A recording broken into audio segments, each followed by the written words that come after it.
Patricio del Corro, Alejandro Crespo, bienvenidos. Gracias por la invitación. Bueno, falta un poquito para las 3 de la tarde en que vamos a escuchar a Duhovne, que no es una interpretación, te decía antes, sino que rinde cuentas ante la comisión bicameral, ¿no es cierto?, de la deuda. ¿Y qué se espera de él para las 3 de la tarde? No, mira, como esperar, me parece que esperar no se puede esperar mucho, porque todo lo que es el acuerdo con el FMI, primero el gobierno se viene negando a tratarlo incluso en el Congreso, lo cual me parece que sería una cuestión completamente democrática, porque se trata de algo que atañe a los argentinos y atañe a nuestros hijos y a los hijos de nuestros hijos, digamos, por el nivel de endeudamiento que están haciendo. Pero me parece que lo que no va a dar cuentas es de cuál es la situación económica de conjunto.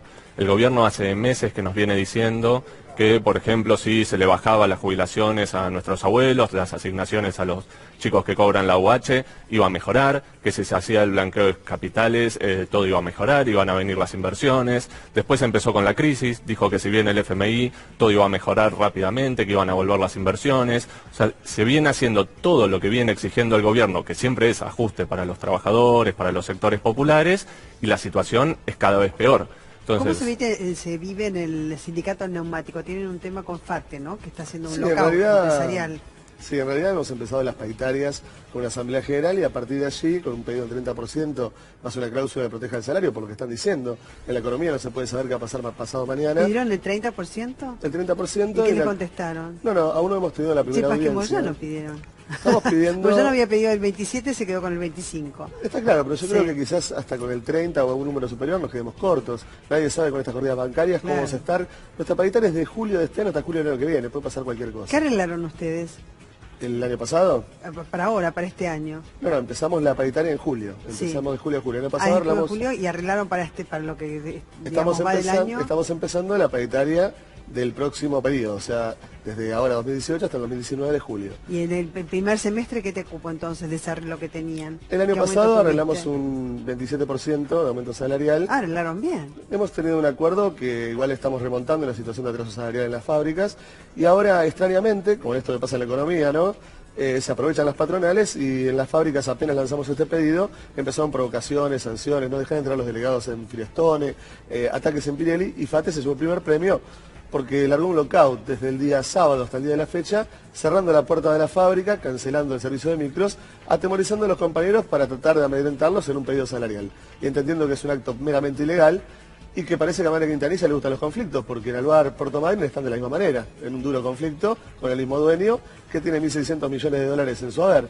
Y lo que nosotros comprendemos claramente es que este accionar, así como inmediatamente el Ministerio interviene cuando hacemos una acción nosotros, es el momento que el Ministerio, si tiene alguna función, inmediatamente intervenga para exhortar y levantar este tipo de acción totalmente ilegal y que está tratando de cancelar el derecho de los trabajadores a los reclamos tanto de condiciones de trabajo, de convenio colectivo, como el aumento salarial. ¿Va a haber alguna pregunta para el ministro, por ejemplo, en relación con las paritarias? Más allá que va a dar explicaciones sobre el tema de la deuda, ¿no? El en general, sí, justo recién estaba hablando con Nicolás del Caño, que estaba ahí preparando las preguntas, por lo que vos decías sobre las paritarias particularmente, hay un punto que el gobierno debería dar explicaciones, no creo que hoy el ministro las conteste, pero es los estatales, por ejemplo, le hicieron firmar, digamos, con UPCN, que siempre es muy amigo del gobierno, unas paritarias del 15%, que el mes que viene recién van a cobrar el 3%, o sea, la primer cuota de todo el aumento del año va a ser de un 3% cuando la inflación ya es del 15%. O sea que hay un recorte salarial a los estatales y a muchos sectores privados también. O sea que no es simplemente los despidos, también hay ataques a la salud. ¿No les cabe ese 4%, también 5% aumento por el decreto, que algunos no, porque le dan el 4%? El decreto es con las partes privadas, sí, las partes privadas también acceden a negociar. O sea, es un decreto que no estipula para todos un 5% aumento, sino dice, bueno, si las patronales, las empresas se quieren sentar a negociar, pueden firmar un 5% más. En el caso del Estado, dijeron 15%, digo, la primer cuota es del 3% el mes que viene. Ya hubo un recorte de salario del 15% este año. Entonces, todo eso yo lo ligo a, por ejemplo, hoy le veía, también cerró una empresa que fabrica motos, Guerrero, también en Santa Fe. Hay despidos, hay rebaja de salario, hay recorte a los jubilados, a la salud se le ataca. Guerrero es, ¿no? Sí. Claro, es de Honda, hace las motos para Honda. Acá en la ciudad de Buenos Aires, por ejemplo, se están queriendo cerrar 5 hospitales. Vimos en la provincia de Buenos Aires como el Hospital del Cruce el otro día también no le estaban mandando el presupuesto, se movilizó toda la comunidad, ¿no?, en apoyo, porque es el hospital que tienen, y no lo cerraron. Están también haciendo un recorte en la educación. Entonces, acá en la ciudad también, por ejemplo, están queriendo cerrar los 29 profesorados de la ciudad de Buenos Aires, que es para hacer un recorte. Los chicos en los comedores les mandan menos raciones de comida. Y esto me parece que es un punto importante, porque algo que el ministro hoy debería dar cuenta, también ligado al pacto con el FMI, que lo vamos a pagar los trabajadores, los sectores populares, es que uno sale a la calle y uno puede leer en los diarios, ¿no?, los números de la UCA, que 1 de cada 3 chicos comen comedores, que aumenta la pobreza. El 48,1% de los chicos que se encuentran en una situación de pobreza. Claro, pero hay uno de cada 3. 33,8% que necesita ir a los comedores porque para si no, comer. No tiene su ración de comida y diaria. Eso es que está empezando a aumentar la situación de pobreza. No pobreza del recorte de alguien que no llega a pagar o bicicletea la tarjeta de crédito, que esas son historias cotidianas que venimos viendo. Uno ve en la calle, hay más gente durmiendo en la calle. Los compañeros docentes te cuentan, en los comedores cada vez van más vecinos. Hay gente en situación de calle, todos los días llegan a los comedores nuevas personas que están en situación de calle con este frío aparte.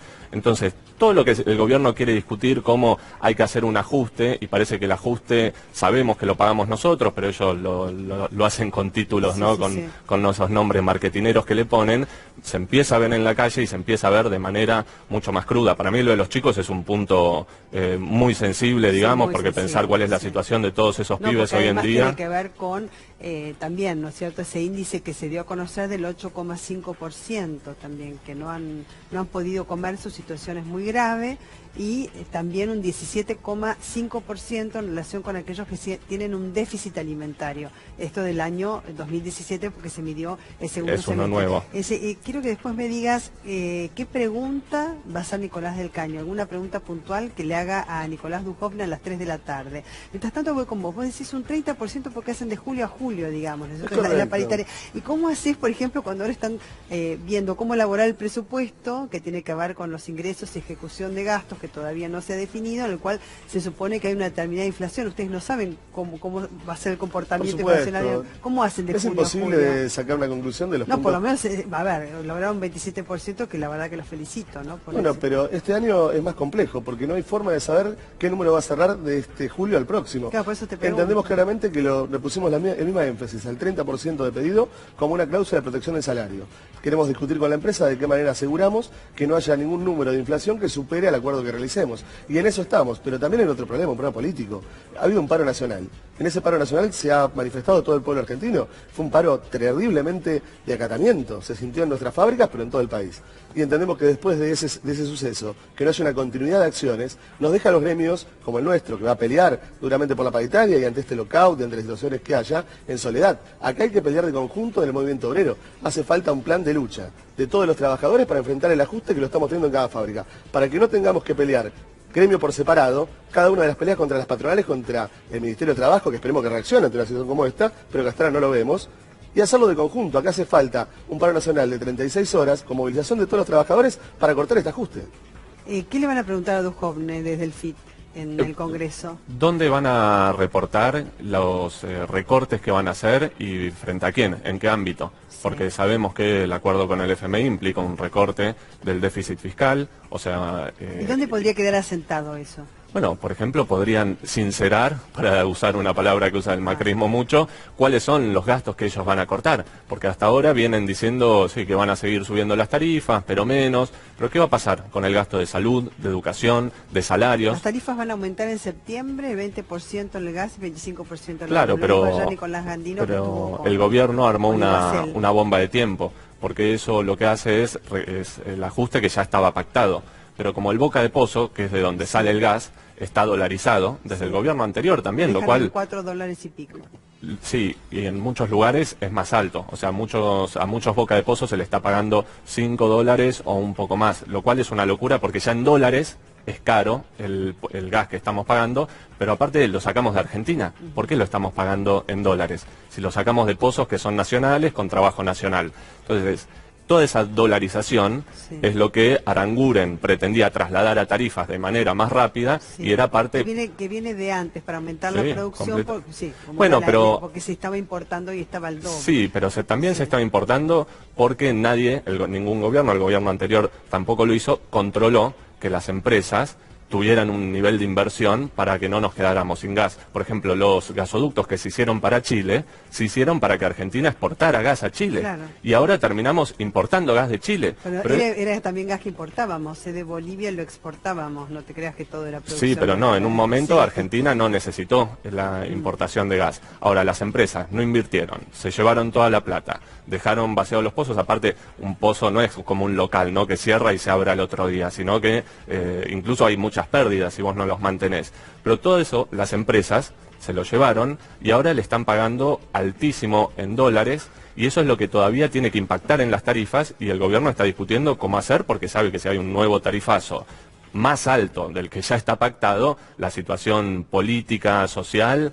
no da. Y usted le va a preguntar dónde va a quedar asentado. Claro, en realidad van a reunirse con todos los gobernadores les van a decir no hagan reducción de impuestos porque no podemos, estamos asfixiados, y les van a pedir, digamos, que ese pacto fiscal que se llamó consenso fiscal sea llevado a cabo, porque necesitan hacer el ajuste fiscal sí o sí por el acuerdo con el Fondo Monetario Internacional. Claro, pero ahí siempre hay una trampa, por lo menos desde mi punto de vista, en cómo lo explica el gobierno. Porque el gobierno dice hay muchos gastos, necesitamos acortar los gastos.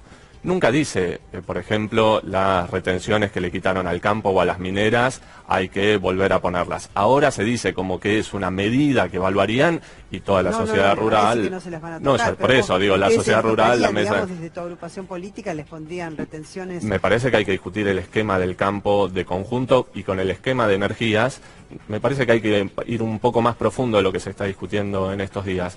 Por ejemplo, si el gas está en territorio nacional, ¿no?, y es nacional, lo sacan trabajadores en Argentina y lo consumimos argentinos. ¿Por qué un padre, una madre llega a su casa después de trabajar todo el día, tiene hijos, prende la hornalla y les va a dar de comer a sus hijos, y le tiene que estar dando una ganancia a una empresa privatizada que primero le pagamos sumas mucho más altas de lo que realmente es el costo del gas, y después esos millones de dólares los fugan?